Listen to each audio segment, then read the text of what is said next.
জমিয়াতে ওলামা ইসলামের কথা কি বলবো? আজকে জমিয়াতে ওলামা ইসলাম বিএনপির কিছু টুপি দরকার, টুপিওয়ালা দরকার, পাঞ্জাবিওয়ালা দরকার, পাগড়িওয়ালা দরকার। এজন্য জামাতের কে ফটোকপি হিসাবে মানুষ তো আসলে জামাতকে আর কে ইসে জমিয়ত তা বুঝে না।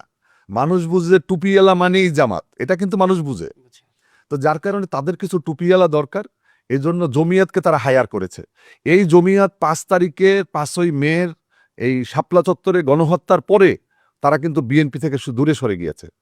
আমি এই আজকে যে জমিয়তের যে মহাসচিব, তিনি জেলখানা থেকে বের হওয়ার পরে আমি তাকে, আমার এলাকাতেই তার মাদ্রাসা, আমি তাকে ফোন দিয়েছিলাম যে ভাই আপনি এত জুলুমের পরে আপনি বের হয়েছেন, আমি আপনার সাথে সাক্ষাৎ করব এবং আপনাকে ফুল দিয়া একটু শুভেচ্ছা জানালে আমার আত্মাটা একটু শান্তি পাবে।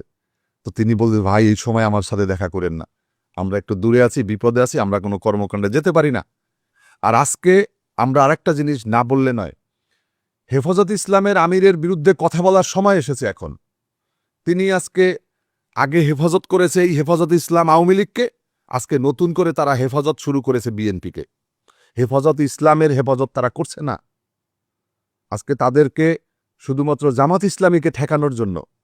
যখন দেখলাম যে জামাত ইসলামী হয়ে গেছে এখন বড় একটা তাদের ইস্যু, জমিয়াতে হেফাজত ইসলামের আমিরের প্রধান বয়ানই হচ্ছে জামাতকে ভোট দেওয়া যাবে না, জামাতকে ভোট দেওয়া হারাম হবে।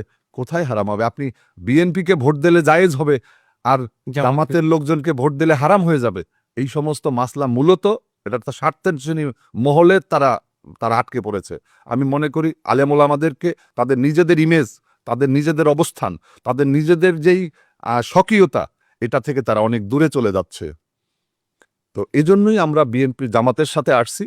আজকে বাংলাদেশ সম্ভাবনার বাংলাদেশ, যেই বাংলাদেশ আমরা চেয়েছিলাম মহান মুক্তিযুদ্ধের সময়, বৈষম্যহীন একটি বাংলাদেশ, সাম্য, সুবিচার, মানবিক মর্যাদার বাংলাদেশ।